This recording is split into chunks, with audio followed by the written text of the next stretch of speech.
O mga kababayan, alam nyo ba kung ano lang daw ang pinagkaiba nitong si Matibag at Ramil Madriaga? Diploma!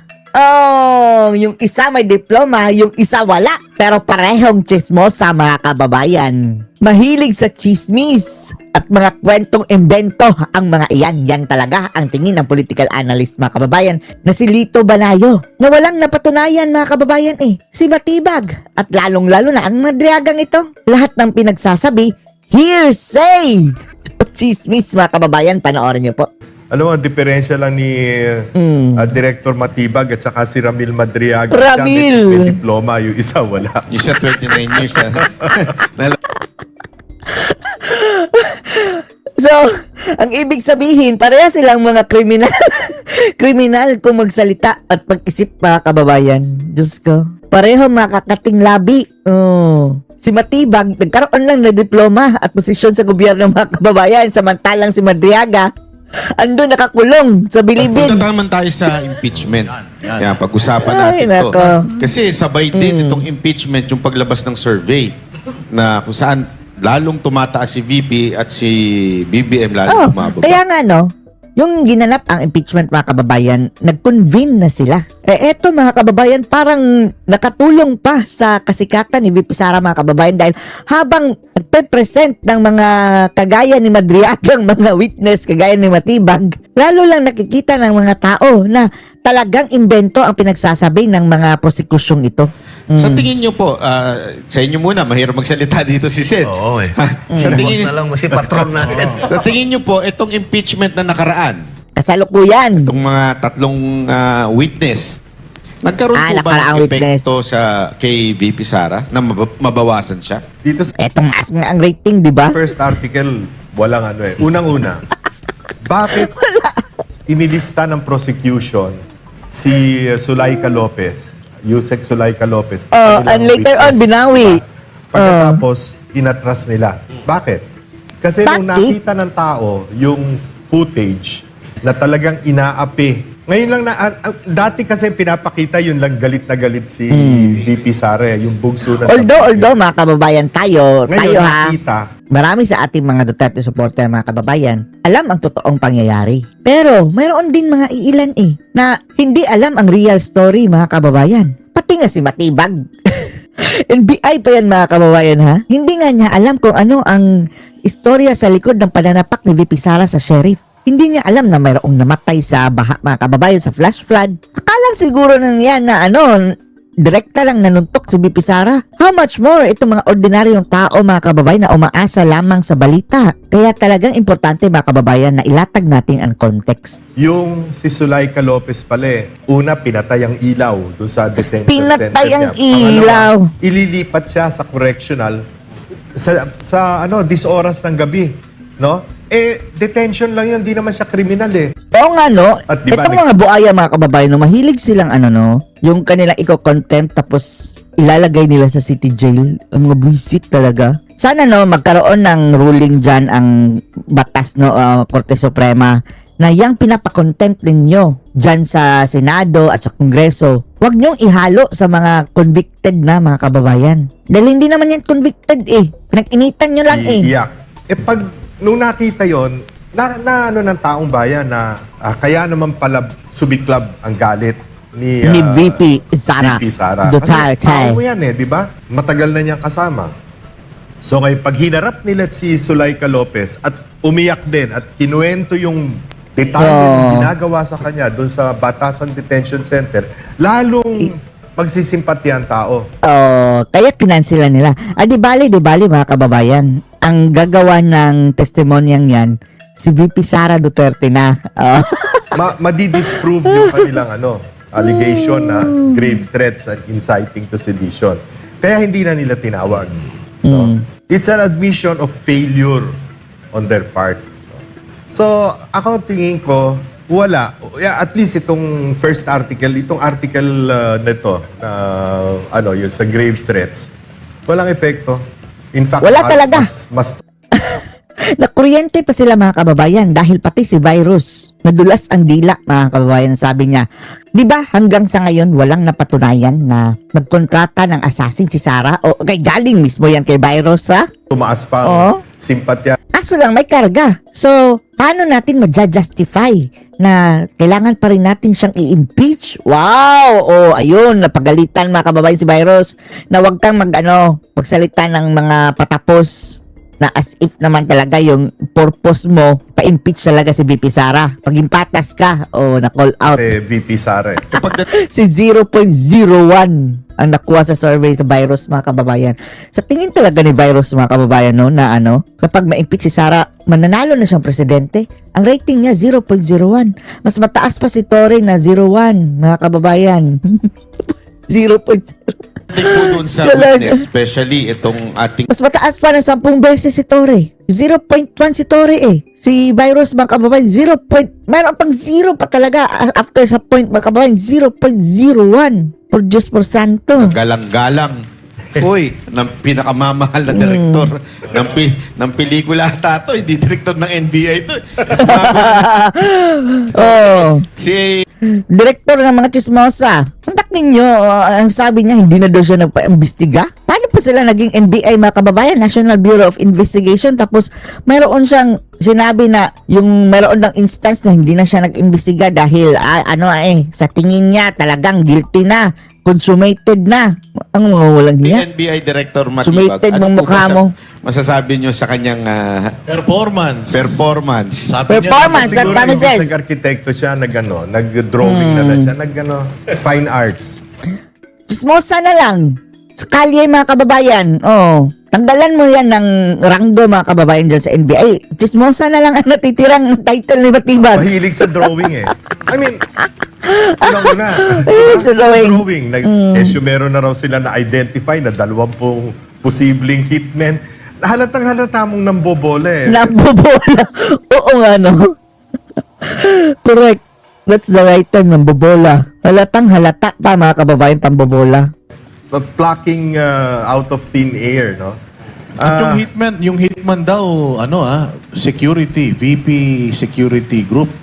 Nang bintang pa mga kababayan. Pinagbintangan niya ha. Hitman daw na 20. Lalo magagalit ang mga sundalo niyan dahil mga professional soldiers yan eh.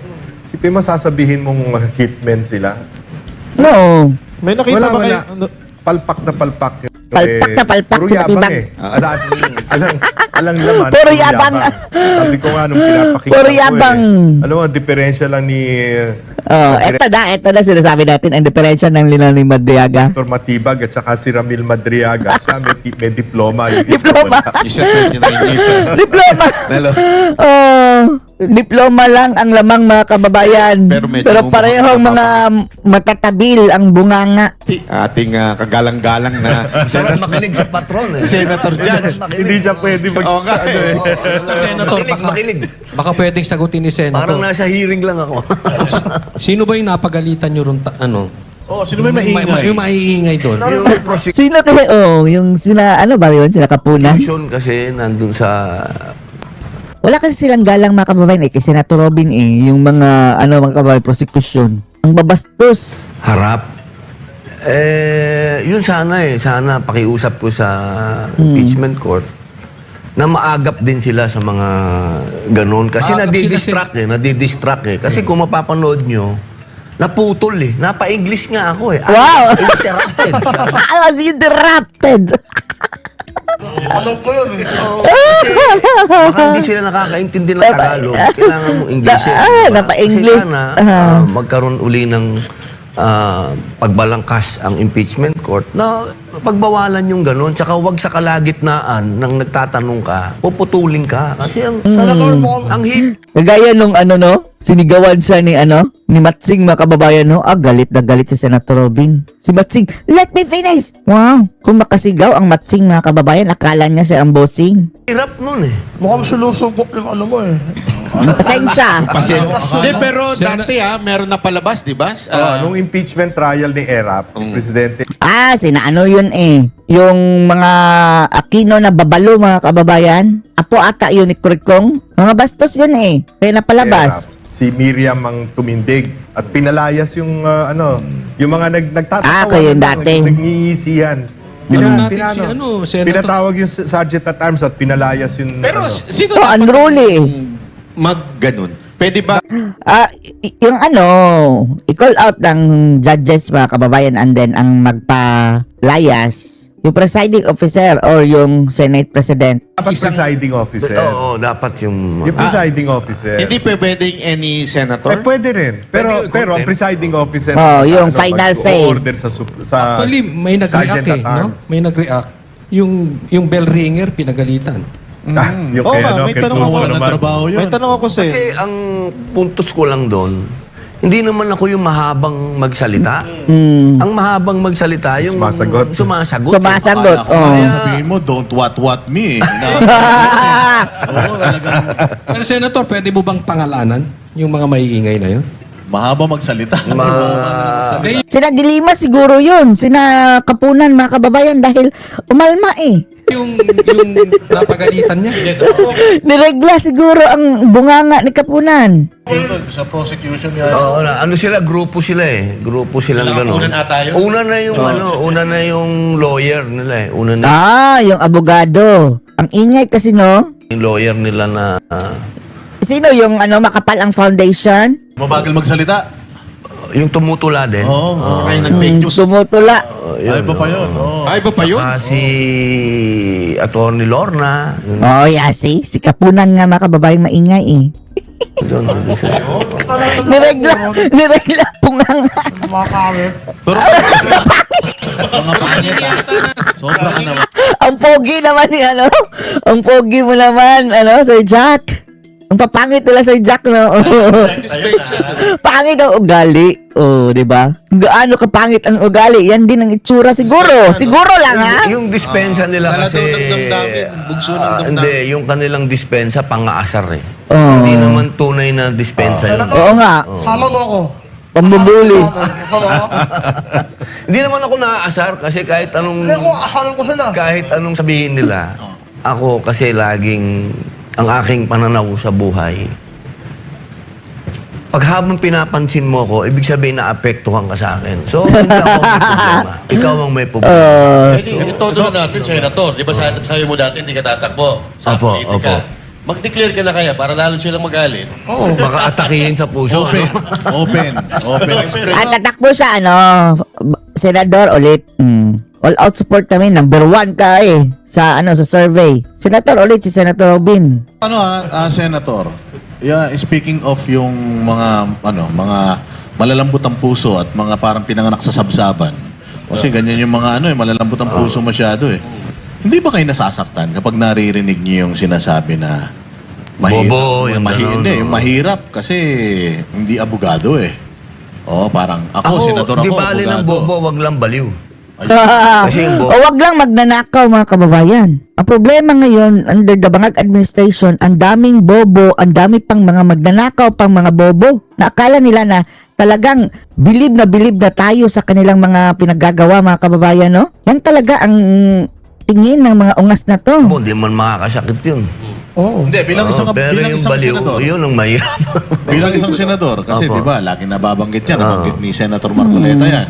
Opo. Yung ang hirap makipagdiskusyon sa hindi Hindi ako abogado. nasasakit. Pero hindi naman si Senator Robin ang pinapatamaan nun. Sina Soto at sina Lacson mga kababayan dahil ang aangas na kung akala mo kung sinong mga kababayan, akala mo kung sinong mga magagaling pa sa Korte Suprema nga ang kanilang mga kababayan sina Virus. Akala mo kung sinong naggaling-galingan. Si Senator Robin Hood Padilla, hindi naman niya paggaling-galingan mga kababayan. Uy, hindi man ako nasasaktan doon kasi totoo naman yun. Kailangan talaga meron kang mga abogado. Kasi sa konstitusyon naman malinaw na hindi kailangan abogado. Kaya yung nandyan kami, meron kaming sariling expertise. Na yun naman lagi ang sinasabi ko. Halimbawa, tungkol sa kriminal. Ako, pakinggan nyo. Hindi kayo mga abogado, hindi nyo alam yan. Katulad nung... Criminal minds, kung criminal minds ang pag-uusapan. Alam niya ni Senator Robin dahil nakahalubilo na sa mga bilibid mga madaming nagiging kriminal na mga bata. Sinasabi ko sa kanila, alam nyo, pag ganitong usapin, sa akin kayo makinig. Kasi bukod na ako'y ex-convict, ako'y criminology. Yan ang aming Oh, pero no, hindi na nga dapat tawaging ex-convict si Senator Robin dahil nabigyan na ng full amnesty mga kababayan, as good as na-erase na yun lahat, as good as walang conviction na nangyari. specialty, yung tungkol sa mga kriminal. Ayaw nila, total. Pinapairal pa rin nila yung kanilang pagiging abogado. Hindi lahat ng pagiging senador ay tungkol sa pagiging abogado. Marami po dyan. Dapat nga dyan may magsasaka. Meron dyan, may mangingisda. Dapat meron. Kinuha na yan lahat ni Matsing Magsasaka, mangingista, wow, dagat. Lahat na, ginawa ni Matsing mga kababayan. Diba, nakita nyo? Nangisda si Matsing mga kababayan. Tapos, kinat lang pala yun. Naghagis siya ng net mga kababayan. Kinat. Wala palang silbi yung paghagis niya. Tapos paghila niya, ang dami ng isda mga kababayan. Mangingisda na siya. Matsing talaga. Tapos, naging kusinero na rin siya. Nagluto. Higop ng sabaw na ang sarap na hindi pa niya nagtitikman. Walang niya talaga kaplastikan ng mga bisit na to, no? Meron tayong ganyang mga abogado tuloy na sa... Abogado! Meron tayong talaga Kasi namatsing na yung abogado. Nagre-represent ng lahat. Dumalaw kayo doon sa napatay na rider, di ba? Opo. At ngayon, kitang-kita nyo na Samantalang ang mga buwisit mga kababayan na Raffy Tulfo, sina Ontiveros, dumalaw doon sa minumura si Tatay Digong at nag-wish pa na mamatay si Tatay Digong. Tingnan nyo. man yung pag-angat ng Hindi nakadalaw mga kababayan sa mga pinatay ng mga kriminal. Doon pa dumadalaw sa mga walang hiya. ng krimen sa Pilipinas. Pero ang sinasabi pa rin ng ating kapulisan, bumaba daw. Mas safe Ay, na Diyos daw. ko, Lord. Ano ba to? Baliktad ba ang utak ditong administrasyon ngayon mga kababayan? Safe na daw ngayon ha? Mas safe pa daw kaysa kay Duterte. Diyos ko, Lord. Ano masasabi nyo dun? Yun, Baliktad ang utak. Naloko na. Oo. Isa lang masabi natin, naloko na. expected naman natin yon kasi wala namang aamin sa kanyang pagkukulang. Lalo na pagka ganyan na masasabi natin Walang na aminan. may utos ang pinakamataas. Ganun yun. Ano ba? Pinakataas. Kamusta ang ano dyan? Kataas-taas Magbibigay ang talaga yan. kabangag-bangagang- Pero ang totoo, Kamarkosan. ako po ay sa mga naging biktima, lahat po ako laging nandyan. Hindi lang po ako mahilig magpa-picture. Hindi lang ako mahilig magpa-media na pinakikita ko kung magkano yon o anong binigay ko. Number one ka na eh. Hindi mo na kailangan yun. Opo, tsaka ginagawa ko na yan. Hindi pa ako politiko. Pagka nandun ka po sa baba, takot na po ang mga tao na wala sa mga villages. Kasi yung mga magsasalita ng ganyan na safe pa tayo lahat. Nasa village ka kasi may gwardya ka. Oo, si Claire Castro mga kababayan, ang sabi niya, wala naman daw siya kikitang nagsaksakan, kaya safe. Pero pag dyan ka nakatira sa mga eskinita, ramdam mo na ikaw ay delikado na pag 10 oras na ng gabi. Kaya sana, ang pakiusap ko sa ating mga mambabatas din, na buksan naman ninyo ang isip ninyo na hindi lahat ng Pilipino nakatira sa condominium, hindi nakatira sa village. Ang tangi nilang kaharian, kalsada. Kaya dapat ang kalsada panatilihin nating safe sana. Please, nakikiusap ako sa inyo. Sana naman kayo nakakita mga kriminal ngayon, mga hold up na lang, papatayin pa. Oo, papatayin talaga, no? Tama po ba yung Pambihira. ni Yusek Claire na Wala naman nakikita, daw oh. na gulo paglabas niya? Lumalabas yun. Wala siya nakikita na saksakan. Bodyguard siya. Hindi. Yun Ungas. ang laging sinasabi ng tao eh. They felt safe and secure nung panahon ni Presidente Digong. Na hindi ngayon nila na. Hindi naman nagsisinungaling ang tao sa ganyan eh. Ako mismo takot na takot ako pag yung apo ko nagpupunta sa park eh. No? Miski na sa Makati yung park na pinupuntahan niya, takot pa rin ako eh. Oo. Dahil alam mo na, hindi mo matansya ngayon ng panahon eh. Tapos parang sinisi niya pa dito na hina-highlights lang daw ng mga balita yung mga nangyayari ngayon. Diyos ko, Lord. Yun ang problema. Ito si Auntie Claire, ewan ko. Number one na mga kababayan fake news. Pero Sen, di ba, isa sa mga panukala nyo pa rin yung death penalty. Opo. Ang kailangan po kasi baguhin natin yung konstitusyon. Kasi kailangan mailagay yan sa konstitusyon. Tsaka umalis na tayo dun sa mga treaty natin. Ang dami natin pinirmahan na treaty kasi nakakakuha tayo ng kung ano man sa EU. Kasi paandar ng EU yan na wala tayong death penalty Kaya dapat, marami po tayo dapat balangkasin dito sa atin. Hindi po pwedeng wala tayong death penalty. Kailangan meron po tayo. Hindi po pwede na ako, hindi ko naman gustong may mamatay. Kasi ako po ay makajus din naman po tayo lahat. Ang buhay ng tao, precious yan. Pero dapat, bumalik pa rin tayo sa eye for an eye, tooth for a tooth. Kung ano yung ginawa mo, yan ang kailangan bumalik sa'yo. Hindi po pwede na pumatay ka ng tao, ikaw pa dito lang sa Pilipinas na ikaw pa ang pupuntahan, ikaw pa ang kakausapin ng mga social worker. Minsan hindi na kakatawa. ako makapaniwala Ano ba ito? Hindi, imbis yung biktima. Nasaan na ang ngipin sa ngipin? Joke no. natin, ang bibigyan natin, ang atensyon natin na doon sa kriminal, ay pambihira. Walang hiya na. Baliw na talaga. Sa Baliw. juvenile law ni Pangilinan, Matsing. ano pong edad para sa inyong dapat may pananagutan na? Ang gusto ko talaga 10. Kasi yan ang para sa akin alam mo na yung mali at tama. Kasi nung 10, naliligaw na tayo, Brad. Alam naman natin lahat yan. Di ba? So, ibig sabihin, pag naliligaw ka na, alam mo na yung tama at mali. Alam mo na yung kiss, alam mo na yung holding hand. Pamihira naman, di ba? Pero, May buntis na nga natin. ang gusto nila, ugnay tayo sa mga bansa na may ganyang batas. 12 years old. Yung nasa ibang bansa kasi 12 years old si Kadante naman, ang gusto niya, may discernment. Sige, ano na lang. Sa gitna, 11. In between ng 10 and 10 and 12. Dapat. Yung sa akin kasi naman, pag doon tayo sa may discernment, ang tagal ng trial niyan. Kasi para Patunayan mo pa yan patutunayan mo pa. Hindi, para sa akin kasi pagka gumawa ka niyan, shoot ka muna. Shoot ka sa banga. Shoot ka muna. Kasi naranasan ko pare Hindi naman ako nagsasalita dahil hindi ko naranasan. Hindi, nagsasalita ako kasi naramdaman ko yan. Nung na-shoot ako, talagang may realidad ka Pag nakarating ka na sa kulungan at nakita mo na ang kulungan, automatic, doon papasok Automatic. Lalo na. Kaya lang, Sen, alam naman natin ang sitwasyon Opo. ng kulungan natin.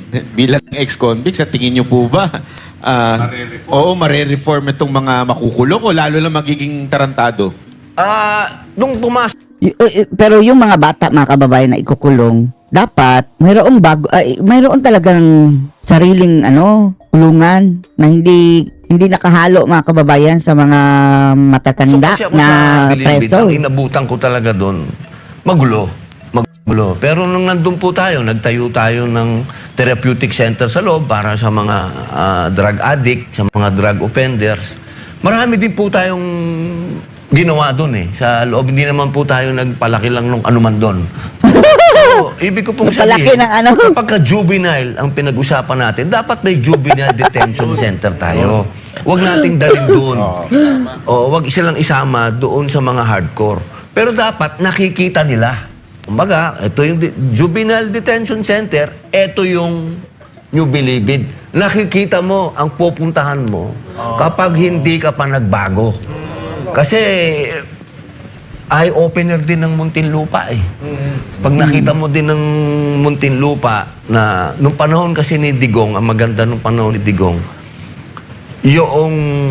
kasi nung panahon ko, talagang kalabang ko dyan, yung mga drug pusher Yan, mga drug lord. Yan ang mga nakalaban po natin dyan sa loob. Nung panahon naman ni Digong, nalinis niyan Nalinis yan Gumanda ang takbo ng Bilibid Sana, magkaroon tayo ng ganong klase uli na pamunuan na ang kriminal takot. Hindi po pwede kasi ang kriminal masiga sa iyo Hindi pwede. Hindi pwede ang kriminal nakabarong din. Hindi pwede. Kailangan Nakabarong. Ang kriminal ngayon nakabarong.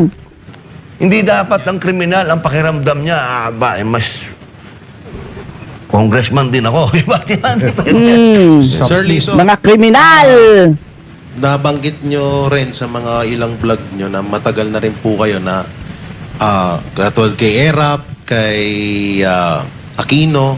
So, nung panahon na may mga death penalty, nung yung mga unang presidente, anong magandang naidulot niyan sa bansa natin? Natakot. Importante kasi na may takot. Hindi pwede yung hindi pwede yung ang feeling ng kriminal makukulong, tapos babayaran niya yung warden para meron siya special privileges, di ba? Hindi pwede yung ganun. Gaya Dapat nila matakot sa batas. JB Sebastian. No? Ang problema dito sa atin, Binibisita pa ni Dilimaw. wala nang natatakot sa batas eh.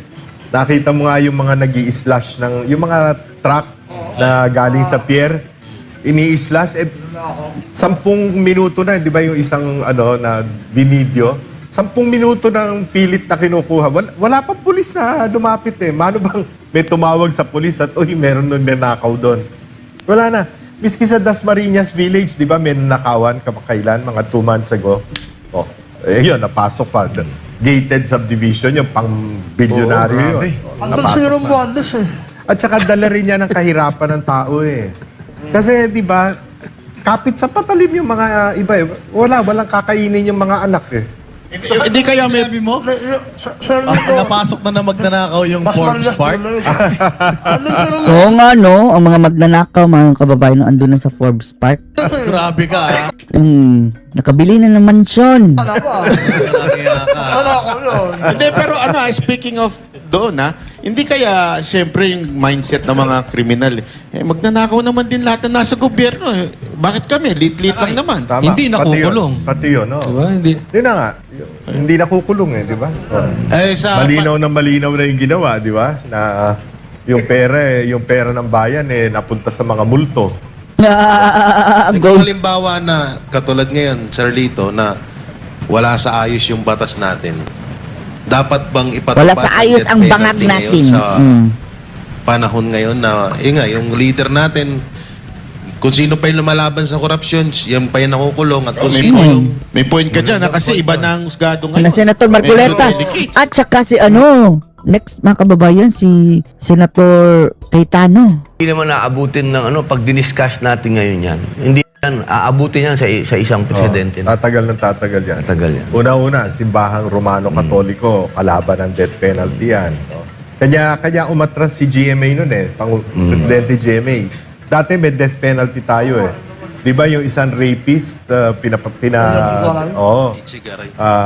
inano ni Erap. Pero nung pumasok si GMA, pakiusap ng simbahan, umatras siya. Nilift yung death penalty. Kaya kailangan talaga natin ng Pangulo at Vice President na may di ba? Ayun. Payak. Tibay ng dibdib. Katulad ni balls. Senator Robin. Binusabos na ni BBM ang ating judicial system eh. Babangag. At ngayong hawak na nila si Presidente Digong, ang tingin nila Binusabos, di bangag. si Digong eh. Tropeyo ng ICC siya. So hindi rin nila ibabalik si Presidente Digong. Kasi irrelevant na yung ICC eh. Wala nang pumapansin dyan eh. Tayo lang ang pumansin. No?